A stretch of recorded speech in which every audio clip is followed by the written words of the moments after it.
Лето 2016 года стало для Абхазии еще одним испытанием на прочность его демократических институтов и политической зрелости абхазского народа. В начале марта группа оппозиционных политиков потребовала проведения в Абхазии референдума о доверии к действующему президенту Раулю Хаджимба. И хотя в качестве аргументов никаких конкретных обвинений руководителю страны предъявлено не было, а по Конституции Абхазии референдум не является основанием для импичмента президенту, Рауль Хаджимба вызов принял, руководствуясь необходимостью сохранения общенационального согласия и политической стабильности государства. Накануне объявленного на 10 июля референдума его инициаторы выдвинули новые требования о переносе плебисцита на осень. 5 июля в центре Сухума состоялся несанкционированный митинг оппозиционных сил, переросший к концу дня в массовые беспорядки, попытки захвата здания МВД республики. С чего мы все начали, то есть свой оппозиционный путь. Мы начали с поздравления избранного президента Рауля Джунковича Хаджимба. Мы получили то, что мы вообще не думали, что так будет. Наряду с многими обещаниями, что в жизни все будет у нас в шоколаде, на второй день вы почувствуете большие перемены в лучшую сторону. Вы все знаете и видите, что мы имеем сегодня. Живем в условиях тяжелого кризиса, но власти, те, кто ее подпитывает, не бедствуют. Они родом из 90-х, когда наиболее предприимчивые, в кавычках, из них, нахапали всякого добра и заложили основу не только собственного благосостояния, но детей, внуков и правнуков. Вернулись 2 года назад к власти и разбирают алчно, нагло, без грамма смущения то, что осталось и не осталось тоже. В конце концов, точка кипения подошла к такому, что мы не можем уже терпеть и вышли уже на улицу. Проект резолюции готов. Мы требуем немедленной отставки министра внутренних дел.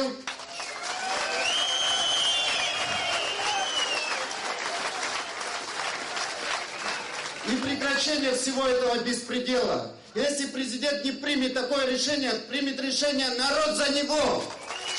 И здесь говорить много не нужно больше.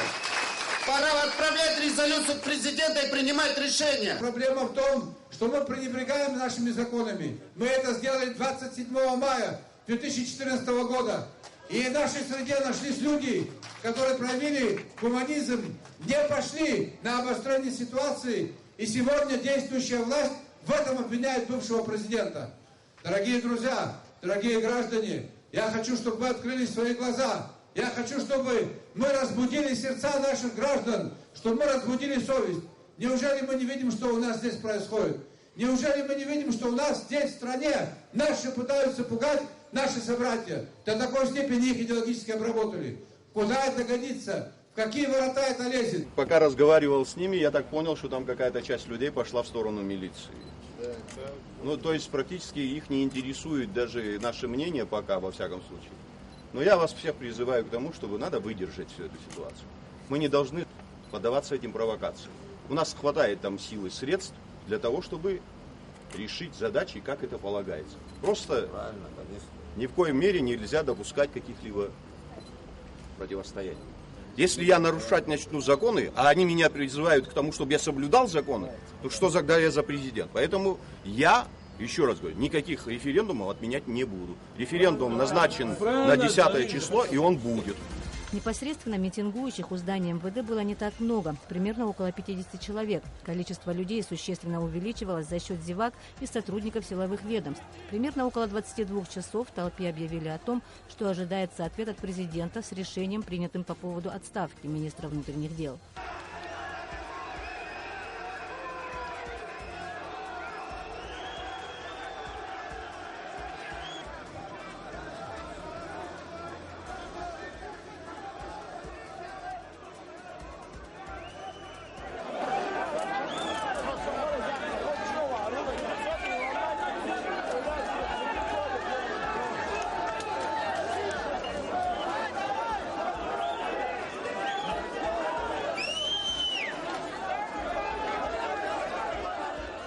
10 июля первый в Абхазии подобный референдум состоялся.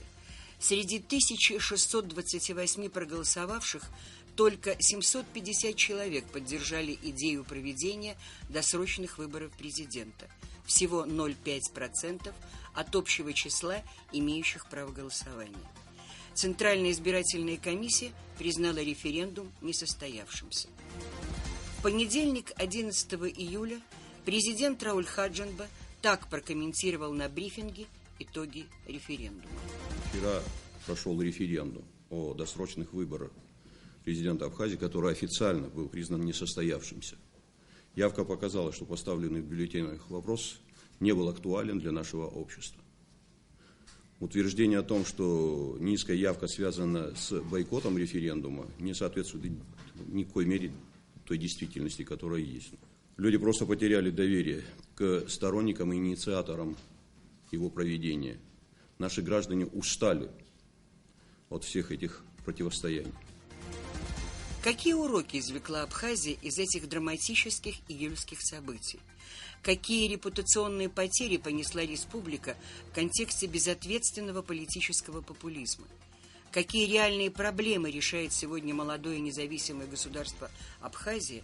И каковы ее шансы стать самодостаточной страной? Мы говорили с Раулем Хаджинба в резиденции президента на бывшей даче Сталина в Сухуми, который, как известно, проявлял к Абхазии, к этой черноморской жемчужине, особый интерес.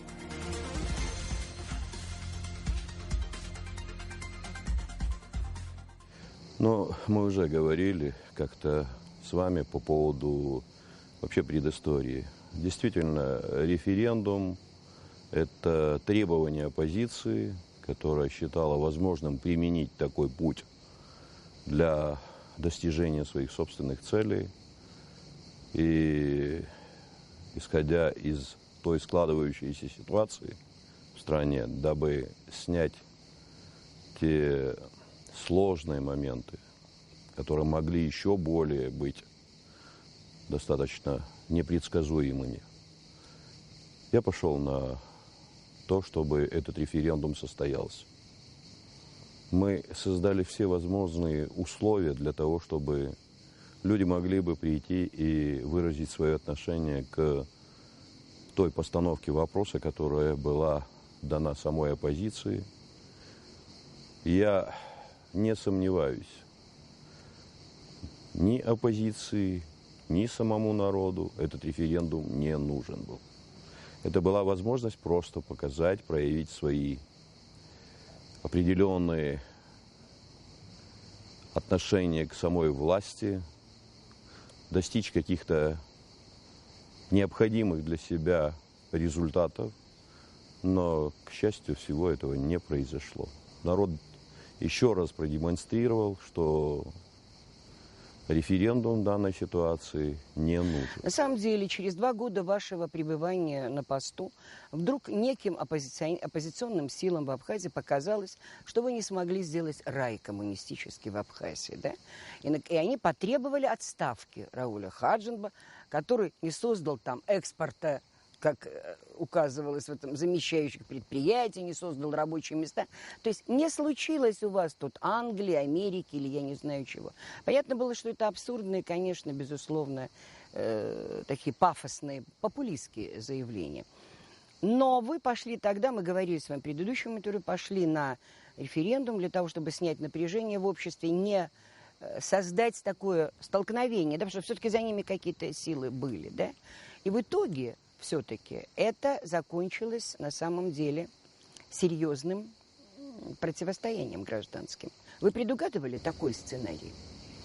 Вы знаете, наверное, предсказать все возможные пути развития этих событий, наверное, было бы не дано никакому, даже всевидящему человеку. Но я исходил из того, что у нас есть определенные силы, средства, которые будут нацелены на то, чтобы все-таки не допустить осложнений ситуации.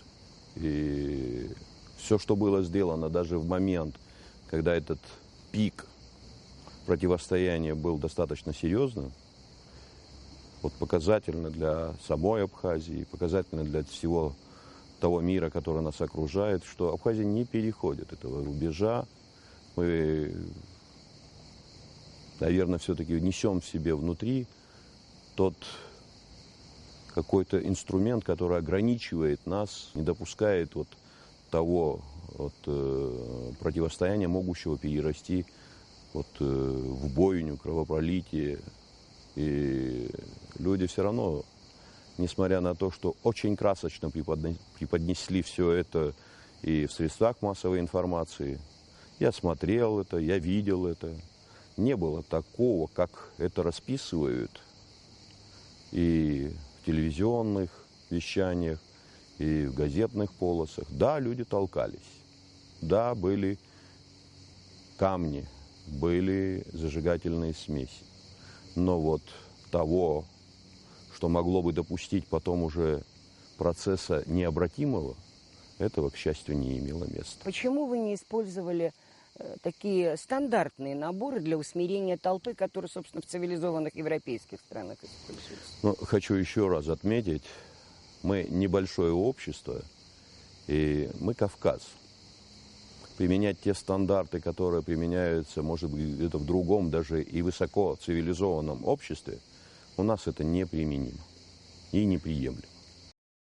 И применять те же спецсредства никак не вписывается в рамки тех наших отношений, несмотря что и эти отношения были достаточно сложными.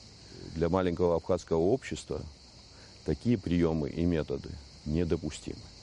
Рауль Джумович, вы вышли к людям, достаточно неуправляемой массе, там было много неуправляемых людей. Вы вышли, скажите честно, почему вышли? Вы могли бы не выходить, охрана вас пустила, почему пустила? Вы президент, вас необходимо охранять. Вы пошли в народ, почему? Это наши люди, это мой народ. Независимо от того, если даже у кого-то есть какие-то свои взгляды, отличающиеся от взглядов правящей элиты, от моих взглядов, то это не означает, что нужно бояться своего народа. И это нормальный, я думаю, процесс. Это нормальное явление для Кавказа. Вы считаете, это возымело какое-то действие? Как реакция была вот на ваш выход? Возымело это какое-то действие, ваше обращение? Вы все-таки пытались как-то объяснить людям, что нужно? Ну, вы знаете, конечно, трудно сказать, как быстро это возымело воздействие на умонастроение людей. Я разговаривал с представителями и оппозиции. Был непростой, достаточно сложный разговор, но никто и не собирался говорить о каких-то, вы знаете, уступках, которые не вписываются в рамки нашего закона. А что касалось там требований по предоставлению эфира, возможностей диалога, об этом мы давно говорим. Есть возможность и говорить, есть возможность выйти на телевидение. Это просто небольшие методы, которые используются оппозицией. Это спекуляция, с помощью которой пытаются показать, что власть не дает возможности открыто говорить тем же представителям оппозиции о наболевших проблемах. Мы и сегодня говорим, ради Бога, есть все возможности для того, чтобы донести до людей свои вопросы, свои проблемы. Скажите, а есть что доносить, Рауль Джумович? Вот вы с ними разговаривали. Я не разговаривала, я слышала только там двухчасовая беседа на телевидении, и потом на митинге были какие-то совершенно беспредметные заявления популистские. Я так это услышала. Скажите, может быть, нам неизвестно что-то? Есть тема для беседы? Есть тема для политического диалога? Какие-то программы были предложены? Может быть, альтернативный экономический проект? В чем предмет диалога? Вот хотим диалога с властью. Тема диалога предложена? За все время своего существования оппозиционный блок, и каждый в отдельности этот представитель оппозиции, руководитель тех или иных, как говорится, подразделений этого оппозиционного блока, не представили за все это время, я еще раз говорю, каких-либо программ, серьезных своих видений по тем или иным, как говорится, наболевшим темам. Но мы не говорим о том, что у нас все идеально. У нас тоже есть свои вопросы, мы хорошо видим то, что мы не успели сделать, наши минусы и те сложные процессы, которые не всегда дают и нам в полной мере развернуть свои усилия, свои шаги, но об этом же можно говорить спокойно. Можно сесть и думать о том, как дальше строить нашу жизнь. Мы говорили о политическом консультативном совете, но он был отвергнут с первого дня практически. Но мы продолжаем и сегодня говорить, ради Бога. А почему он был отвергнут? Ну, вы знаете, я исхожу из того, что с первого дня было сказано о том, что с людьми, которые якобы совершили некий государственный переворот, не о чем говорить. Ну, это их мнение. А что было, знает народ. Послушайте, ну, что значит государственный переворот? Вы выбраны были количеством голосов, которые посчитал ЦИК, да, люди пришли, проголосовали. Вы же не зашли туда на танках? Никто насильно во власть не приходил. Был процесс, и после этого достаточно сложного процесса, который действительно был на грани фола, состоялись выборы. И в этих выборах принимали участие и представители этой сегодняшней оппозиционной среды. И они признали победу сегодняшнего руководителя, то бишь меня. И готовы были разговаривать. Но потом какой-то период времени пришло некое осознание, когда говорили о том, что они ошиблись, что дали добро на участие в этих выборах, что принимали в этих процессах участие. Кто мешает завтра принять активнейшее участие в борьбе, например, за парламент? Завтра наступит время и за президентское кресло, время, которое покажет, на что гораздо. И я не сомневаюсь, будет сильнейший. Вы знаете, складывается впечатление, что вот эти все политические игры и баталии, в основе не лежит желание участвовать в политической жизни республики, что имеет определенные правила. Понимаете, партия участвует в жизни государства по определенным правилам. Не вы первый, не вы последний. Существует многопартийная система, и каждая партия в парламенте со своей программой, с лидером, со своим электоратом участвует. И ничего этого пока не просматривается в Абхазии. И у меня есть смутное подозрение, что главным предметом торга для политических баталий является доступ к ресурсам. Как вы прокомментируете мое такое, может, заблуждение? Тогда, пожалуйста, опровергните. Вы знаете, наверное, все-таки длительное время, находясь возле этих ресурсов, человек привыкает к этому. И готовность опять быть с этими ресурсами рядом, наверное, подвигает их к этого рода процессам. Я надеюсь на то, что все-таки придет осознание не только для этой категории людей, а в целом для всего нашего общества. Я не сторонница конспирологии, но, тем не менее, как-то очень странно такое совпадение. Да, прокатилась какая-то волна таких внутренних попыток внутреннего переворота. Уж на что Армения спокойная, да, казалось бы. Вот там они всегда способны находить консенсус, такая интеллигентная, не очень бродящая политика и нация. Там сейчас что в Турции произошло, что в Абхазии. Рауль Жумович, не является это звеньями какой-то одной цепи, да? С учетом сегодняшней очень сложной ситуации. Вы знаете, не хотелось бы такой аналогии, но очень много схожего. И говорить о том, что это просто совпадение, наверное, не приходится. Есть моменты, которые нужно очень четко отслеживать, нужно анализировать и в дальнейшем не дать возможности развития вот такого рода процесса. К сожалению, я еще раз говорю, очень много схожего и в тех процессах, которые происходили в Абхазии, то, что происходило в Армении, затем в Казахстане. И не исключено, что это будет иметь место и в последующем. И вот чтобы этого не было, надо сделать все для того, чтобы все усилия государства были бы нацелены на то, чтобы не позволить сломать наше государство какими-либо другими силами, которые могут повлиять на эти процессы.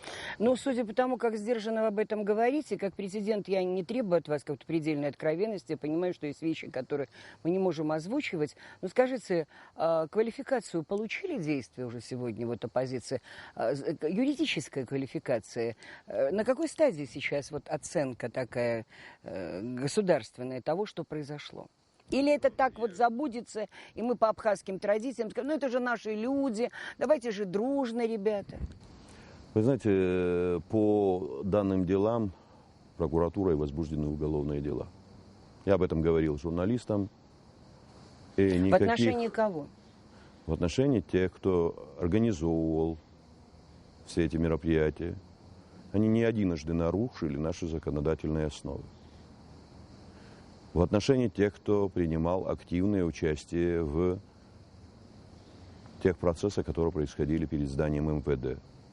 Все они будут нести, в соответствии с нашими законами, ответственность перед государством, перед народом.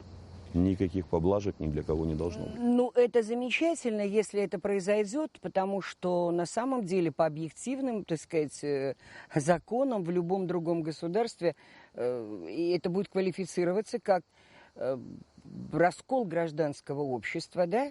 У вас пострадали люди, которые призваны защищать конституционный строй. Это работники МВД, да, они пострадали, естественно, это требует оценки. Скажите, вот я слышала совершенно открыто, как один из руководителей оппозиции, господин Бжания, вот и это есть в эфире, пожалуйста, это все лежит, он повторял, так недвусмысленно, он сказал, вот вы там, это то, о чем вы говорили, что, вот они переворот, а вы вот так сделали 2 года назад, а теперь мы. Это была, знаете, такая оговорка по Фрейду. Вот. И рядом были люди из Амцхара, да, это движение ветеранов войны. Насколько я знаю, господин Бжания не участвовал в военных действиях, да? А что связывает тогда движение Амцхара, ветеранов, которые, может быть, действительно имеют право на то, что были услышаны, господином Бжанием, который имеет мало общего с ветеранами? Что их побратало? Я не говорю уже о движении «Женщины в политике», потому что это удивительное название. Женщины в политику приходят, чтобы смягчить мужчин в политике, чтобы защитить от кровопролития детей. Вот для меня это крайне интересная организация при той агрессивности, которую лидер демонстрирует. Но вот по поводу господина Бжания, скажите, может, я что-то неправильно поняла, и мне дали ложную информацию? Дело в том, что мы, те, кто здесь, во всяком случае, находился в период войны, каждый по-разному перенес эту войну. И вот все то, что связано с теми проблемами, которые перенес наш народ, понимает только тот, кто был здесь со своим народом. А потом говорить о том, что ты можешь заниматься проблемами нашего народа по истечению очень длительного времени. Война закончилась в 1993 году. А Бжания появился на политической арене в период руководства страной Сергея Васильевича Багапша. Это 2000-е годы. Это далеко от той ситуации, которая была в период войны и послевоенный период. И, у каждого своя ниша в этом процессе. Бжания нашел свою нишу за пределами Абхазии. И сегодня говорит о том, что он больше любит свою страну или больше за нее радеет, это неправда.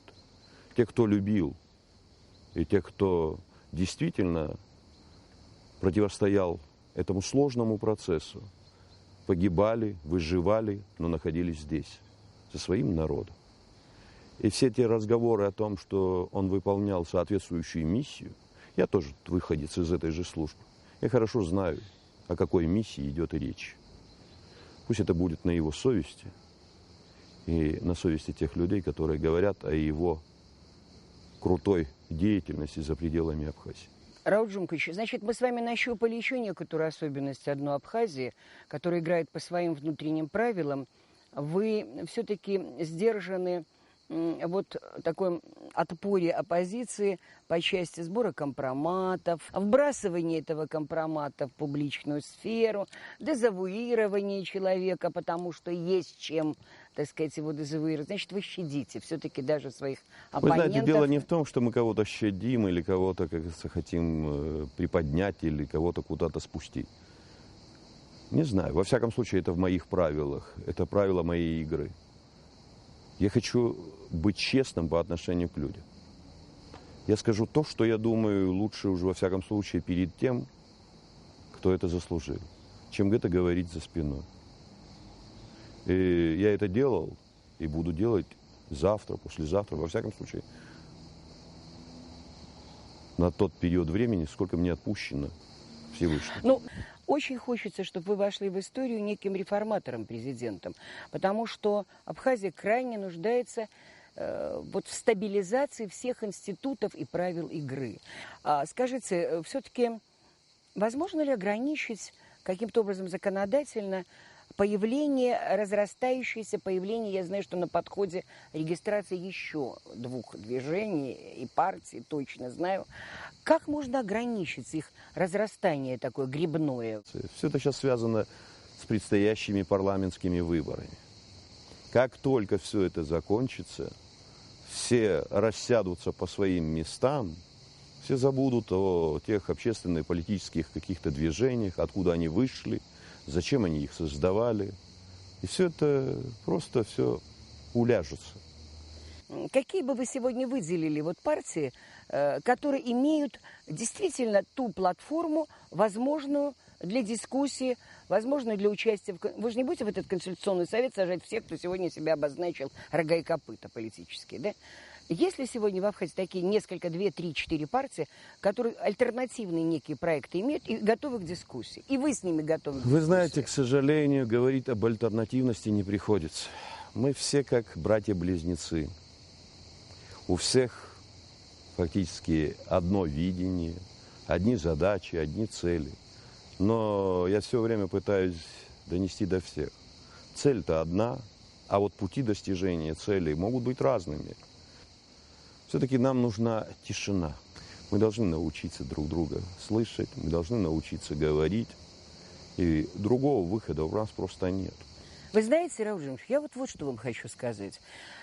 А может быть, просто все время слышны те, кто не умеет говорить, и совсем не слышны те, кто говорить умеет.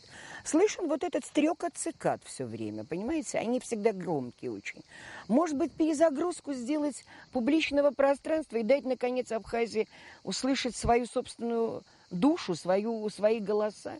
Вот в этом смысле, мне кажется, у вас средства массовой информации, они не созидают, они поглощают то, что им предлагает вот улица, площадь. Но мне кажется, опять возвращаясь вот к теме политики, что вот эта громкость популизма, она очень агрессивная громкость, она на самом деле перекрывает и отвлекает от основной проблематики той жизни, которой должна жить Абхазия. Мы с вами поездили по Абхазии, вот я участвовала в ваших поездках. И, наверное, неспроста вы сделали такую большую поездку в Гал. Очень сложный регион у вас на границе, Мингрельский, который является форпостом между вами и Грузией, и где стоят пограничные российские базы, и где практически очень мало присутствует государство Абхазия. Вот ваше впечатление от этой поездки? Вы встречались с главами администрации, с местных, деревенских, с главой. Была очень насыщенная поездка. Ваше впечатление, ваше мнение и какие вы решения приняли по этой поездке? Не могу согласиться с вашей позицией о том, что нас мало в Галском районе. Зачастую наши действия иногда никак не связаны с интересами вот именно самого Галского района. Зачастую это переходит в интересы отдельных групп людей, отдельных каких-то структур. И хотелось бы, чтобы именно власть, именно люди, которые ответственны за все это, понимали бы, зачем и почему мы должны делать те шаги, которые создали бы условия притяжения этих людей к к нам. Я неоднократно говорил о том, что жители Галского района в большинстве своем являются гражданами грузинского государства. Но так продолжаться долго не будет. Да, в большинстве вот именно, да. Эти люди должны сами тоже это осознать. И мы должны все сделать для того, чтобы они стали полнокровными жителями, а впоследствии и гражданами нашей страны.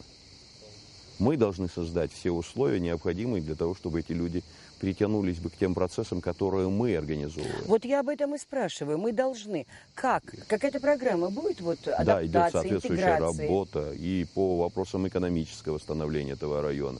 Мы туда как раз-таки отправляем все вот свои вот вновь появляющиеся возможности. Усилия инвесторов. Есть определенные уже шаги, которые связаны с аграрным сектором. Есть инвесторы из Индии, которые занимаются именно сельским хозяйством. Есть уже определенные работы, которые проводятся и самой администрацией Галского района. И они все равно получат определенный уже результат, который будет нацелен на то, чтобы именно эти люди стали бы активными участниками всего того процесса, который мы создаем. Район богатый. Богат? Очень богатый. А богат как это определить? Почему? Сельскохозяйственными своими как раз такими вот возможностями, ресурсами, которые, к сожалению, мы долгое время как-то пока еще не запустили и не задействовали. Это что, чай? Это чай, орех? это орех, это цитрусовые, это та же кукуруза, те же овощные культуры. Но это все не работает пока, да? Оно потихоньку начало уже получать развитие. Это наши возможности, которые позволят совершенно по-другому состояться нашему в целом государству. Архисложная проблема. Гал. Но вы знаете, я хочу спросить такой очень деликатный вопрос. Я даже не знаю, как его сформулировать, но надеюсь, вы правильно меня поймете. Вот смотрите, все-таки существует вот та мягкая сила, о которой мы говорим. И прежде всего, эта мягкая сила – люди. В Абхазии давние связи были с Грузией. Хотим или не хотим, остались некие островки, где вот представители грузинской национальности, они повязаны с Абхазией. Давайте вспомним Зураба Саткилаву, да? Вы помните эту историю, когда он спел песнь «Скалы», вот эту знаменитую абхазскую песню на юбилей Шостаковича, да? И Шостакович был изумлен совершенно этим звучанием. И когда он узнал, что это абхазская народная песня, он сказал: народ, который имеет такую песню, велик и непобедим. Это сделал Зураб Саткилава, он показал великому композитору абхазскую песню. Вы помните, как эту же песню здесь, в театре, он пел коленопреклоненно перед абхазами. Скажите, ну вот случилось, что он грузин. А вот сейчас Медею привозят Хибла Герсмава. Они тоже связаны с Зурабом, он помогал ей. А почему бы не спеть здесь вместе с Хиблой Герсмава, Сухуми, такому тенору, как Зураб Саткилава, который все-таки к абхазам с любовью? Как вот это преодолевать, скажите? Ради бога, извините, я бестактно что-то спрашиваю. Вы знаете, пока еще не зарубцевались эти раны. Не по отношению к Зурабу Саткилаву, а по отношению к тем людям, которые действительно поступили с Абхазией достаточно очень жестко и жестоко. И Зураб Саткилава не виновен в том, что произошло так. Но у наших людей осталась еще в памяти та боль, те раны, которые еще до сих пор не зажили. И я надеюсь на то, что когда-нибудь и Грузия признает Абхазию. Я говорил о том, что мы не можем с этой территории уйти куда-то в другое место, как и сами грузины не могут уйти со своей территории. Мы, понимаете, с Всевышним для нас определено жить рядом друг с другом. Все-таки мы кавказцы. И грузины должны понять. И у нас древнейшая история. И нашу историю мы никому не позволим, понимаете, топтать. И хотелось бы, чтобы и грузины, и абхазы осознали возможность жить друг с другом рядом, не нанося боль и страдания своим народам. Рауль Джумкович, я когда-то вам задавала вопрос, мы на него еще не рассуждали, но очень важный вопрос, вот к этой же теме. Для вас какой национальный проект государства заложен вот в основу, как у президента? Это Абхазия для абхазцев или это некий гражданский проект полинационального государства, где все равны, или все-таки это некое вот сугубо абхазское государство? Но я все-таки, знаете, вот попытаюсь завершить ту вашу мысль. Никакой боли у абхазов или какой-либо такой, знаете, вот ситуации ненависти к грузинам быть не может. Мы просто помним то зло, которое нам причинили. И не мы пошли на Грузию, а пришел грузинский солдат на нашу землю. По вине тех же политиков, которые совершенно по-другому представляли нашу страну и наш народ. И, к сожалению, эта политика грузинского государства, она была не в последние только годы перед развалом Советского Союза. Она присутствовала в нашей жизни практически все годы, не только советской власти, но и до советской власти. И, возможно, грузинскому народу самому нужно осознать и понять вот это. И тогда, может быть, как раз-таки придут времена, которые позволят совершенно по-другому говорить и абхазам, и грузинам о друг друге. Теперь, что касается проекта. Проект 1. Я думаю, я никого не обижу. У абхазов другой родины нет. И другой земли нет. И здесь только мы можем развиваться, создавать условия для того, чтобы сохраниться. И наши братья сегодня разбросаны по всему миру. В той же Турции. Значительное количество наших собратьев в Иордании, в Сирии.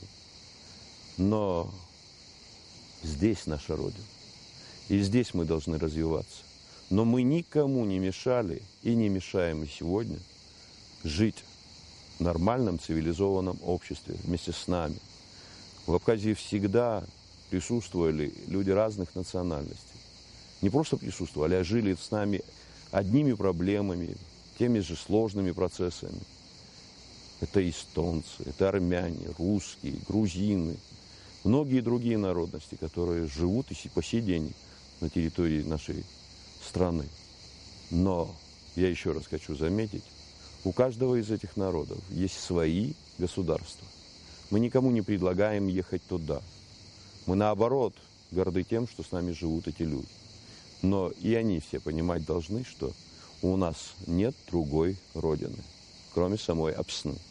Вы сами говорили, это душа. Душа. К душе нужно стремиться всем вместе.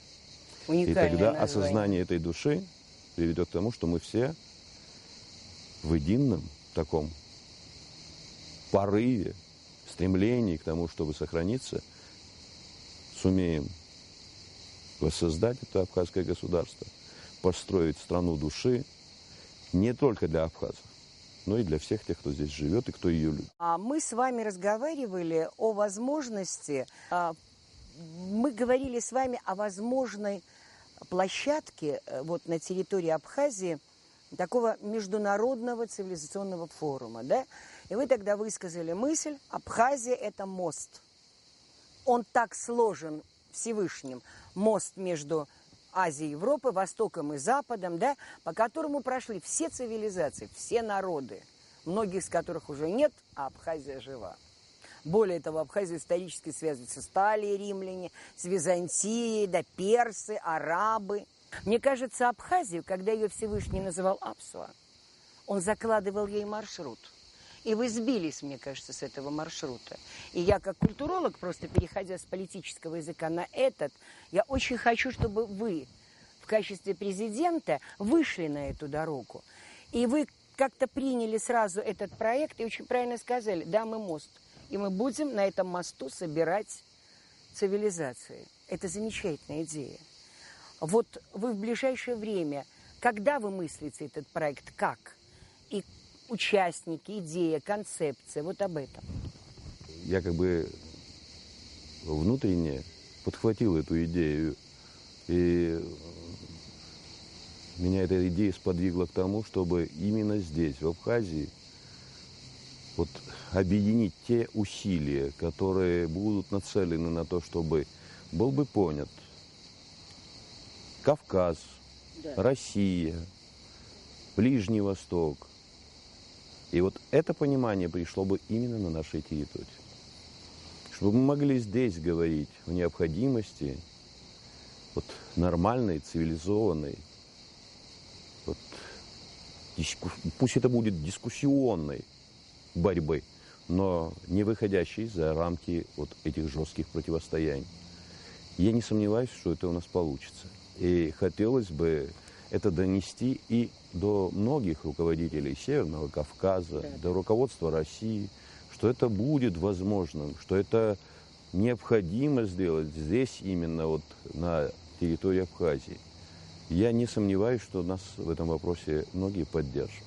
Это было бы замечательно, потому что здесь сошлись бы тогда многие проекты, которые вы начали. И открытие, возвращение пути на Северный Кавказ, который на какое-то время был закрыт, да, и вы сейчас пытаетесь эту дорогу не просто как территорию, да, а как некий духовный путь возродить. И, может быть, вы станете той полезной площадкой, которая сегодня будет посредником между Турцией и Россией, потому что последние события показывают, что возможна абсолютная перезагрузка, да? Вот. И много чего другого.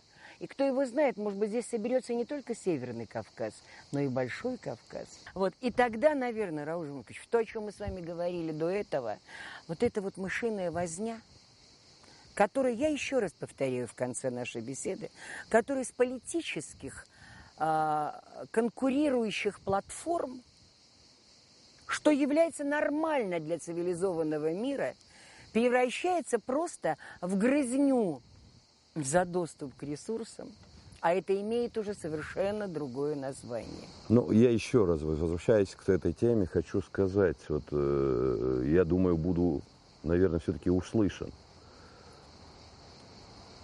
Оппозиция – это новомодная для абхазов как бы терминология. Мы были всегда единым.